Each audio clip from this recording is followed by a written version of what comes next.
예, 여러분 안녕하십니까? 이제 또 추위가 또 우리가 다가왔다가 이제는 또 날씨가 조금 풀린 것 같습니다. 어쨌든 이렇게 기온의 차가 높고 낮을 때 감기가 또 잘 걸린다 하니까 시청자 여러분들께서도 이러한 그 일기차에 조심하셔서 감기에 걸리지 않으시고 아주 건강한 모습으로 또 이 겨울을 잘 자연스럽게 이겨 나가시기를 부탁드리면서 잃어버린 역사를 찾아서 오늘 또 그 시간을 시작해 보도록 하겠습니다.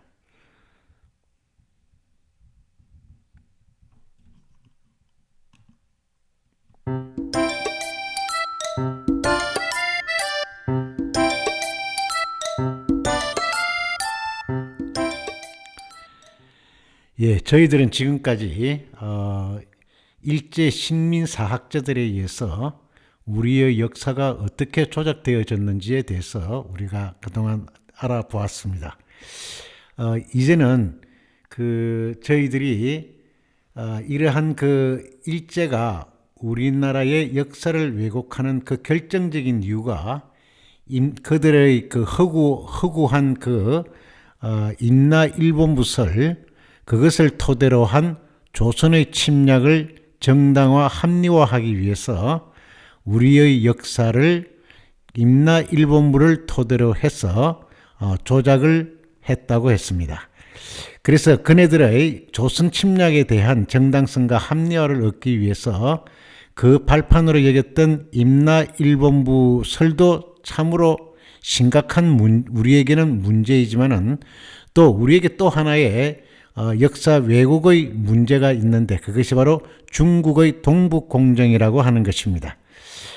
이러한 중국의 동북공정이라는 것은 여러분들께서 익히 잘 알고 계시겠지만은 고조선, 고구려, 발해의 역사가 그들의 지방 정권의 역사였다고 그렇게 조작을 하는 그 역사 정책을 중국의 동북공정이라고 이야기를 합니다. 이것은 중국이 어쨌든 세계 제1의 국가를 이렇게 표방을 하면서 주위의 많은 나라들을 어떤 정복을 하고 또 많은 나라들을 그들이 이렇게 다스림으로 해서 세계 제1의 국가를 이렇게 표방하고자 해서 이루어지는 탐원공정의 그것이 탐원공정이라고 하는데 그 탐원공정의 한 가지 속에 속하는 것이 바로 우리 대한민국에 대한 그 동북공정입니다. 그래서 중국의 동북공정이라고 하는 것은 방금 여러분들께서 말씀드렸지만은 고조선 고구려 발해 역사가 그들의 역사다라고 이렇게 하는 것이며 제가 전에도 말씀드렸지만은 일제와 그리고 중국이 우리나라의 역사를 조작하고자 하는 또는 왜곡하고자 하는 그 궁극적인 이유는 역사의 침략은 곧 영토 침략을 위한 하나의 전초전이라는 이야기입니다. 그래서 일제는 임나 일본부라는 그러한 조작된 역사를 가지고 우리나라의 영토를 침략하려고 했고 또 중국은 동북공정이라고 하는 걸 내세워서 우리의 앞으로의 미래의 이 대한민국의 영토를 침략하고자 하는 그러한 야욕을 숨겨놓은 그러한 정책입니다. 그렇다면 이런 동북공정이라는 것이 왜 나오게 되었느냐? 그 이유가 있습니다. 동북공정이 중국에서 동북공정을 실시한 그 첫 번째 이유는 우리나라가 만약 남북한이 통일이 되어지게 되면은 지금 그 중국이 차지하고 있는 간도 땅을 우리에게 그야말로 빼앗길 수도 있다는 겁니다. 물론 그 간도 지방을 100년 이상 중국이 다스렸기 때문에 이제는 우리가 그 영토를 차지할 수는 없겠지만 어쨌든 간도는 조선 대한제국 말기만 하더라도 그것은 분명히 그 서간도, 북간도, 동간도는 다 우리나라 영토였고 그래서 그 간도 지방은 바로 우리 대한민국의 영토일 수밖에 없는데 그 간도 지방에는 지금 엄청난 지하자원이 세계 제1의 지하자원들이 거기에서 쏟아져 나오고 있고, 그래서 그 땅을 중국은 빼앗길 수가 없다는 겁니다. 그래서 우리나라가 남한과 북한이 통일이 되어질 때를 대비해서 우리가 간도 땅에 대해서 우리의 영토에 대한 주장을 미리 하지 못하도록 쐐기를 받기 위해서 일단은 그 동북 공정을 일으킨 것입니다. 즉 고조선 고구려 발해가 차지하고 있던 영토가 바로 만주 땅 아니겠습니까? 지금의. 그래서 그 만주 땅인 그 속에 또 간도가 있는데 그 간도를 이 사람들이 철저하게 우리에게 조금이라도 이렇게 침해를 당할까 싶어 미리 그들이 간도 땅을 빼앗기지 않기 위한 하나의 사전 작업으로 동북 공정을 실시한다는 것입니다. 그 다음 두 번째입니다. 두 번째는 북한이 김일성 사후에 상당히 좀 위기의 순간이 있었습니다.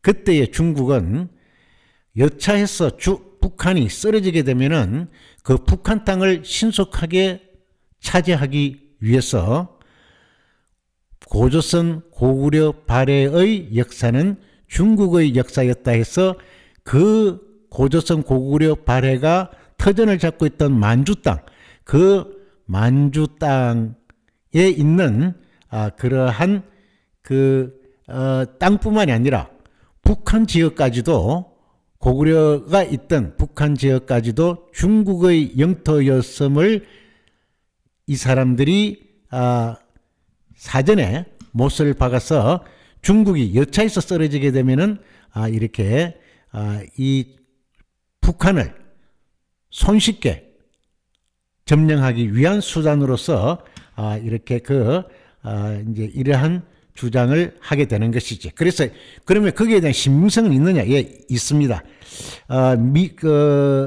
미상원 보고서 1212년 12월 31일 날 발간된 미상원 보고서에 의하면은 이 북한의 급변 사태 시에 중국이 개입해서 북한 영토로 쳐들어와서 북한 땅은 본래 역사적으로 중국 땅이었다고 주장할 근거가 있는지를 정리하기 위해서 이러한 동북공정을 실시하고 있다는 것입니다. 그래서 이것이 바로 본래 중국 동북공정의 목적 중에 하나라는 것입니다. 그래서 이들은 중국 땅을 중국이 여차해서 쓰러지면 아주 재빨리 점령하기 위해서 압록강 부근에, 압록강 두만강 부근에 중국군 30만 명을 처음에는 포진시켰고 지금은 약 10만 명을 포진시켜서 북한이 여차해서 쓰러지게 되면은 재빨리 점령하기 위한 준비를 다 갖추었다는 것입니다. 자, 그 다음 이 세 번째가 제일 중요한 이유인데요. 동북공정의 세 번째 이유는 우리 동이족이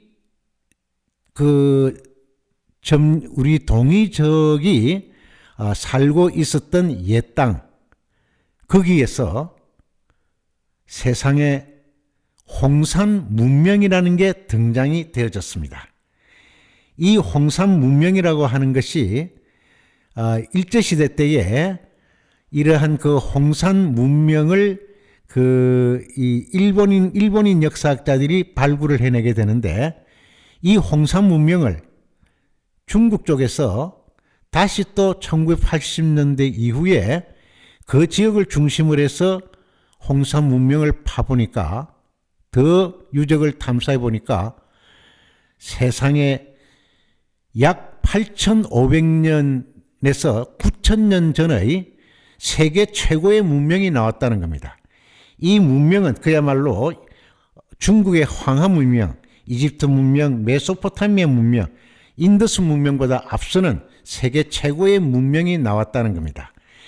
그래서 이 문명을 인정하는 순간 중국의 황하 문명은 우리 동이족의 이 홍산 문명에 의해서 영향을 받아서 이루어진 역사이기 때문에 바로 우리 동이족의 문화를 세계 최고의 문화이며 세계 최고의 문명을 가진 나라라고 인정을 하는 것이 그들의 자존심이 용납하지 않았고, 그래서 이러한 홍산 문명, 동이족의 삶의 터전에서 나온 이러한 홍산 문명이라고 하는 세계 최고의 문명을 중국의 문명으로 만들기 위해서 동북공정이라고 하는 이러한 일종의 우리 역사의 강탈 작전을 실시하기 위해서 놓은 것이 바로 중국의 동북공정이라고 할 수 있습니다. 계속해서 이야기는 또 다음 시간에 드리도록 하겠습니다. 감사합니다.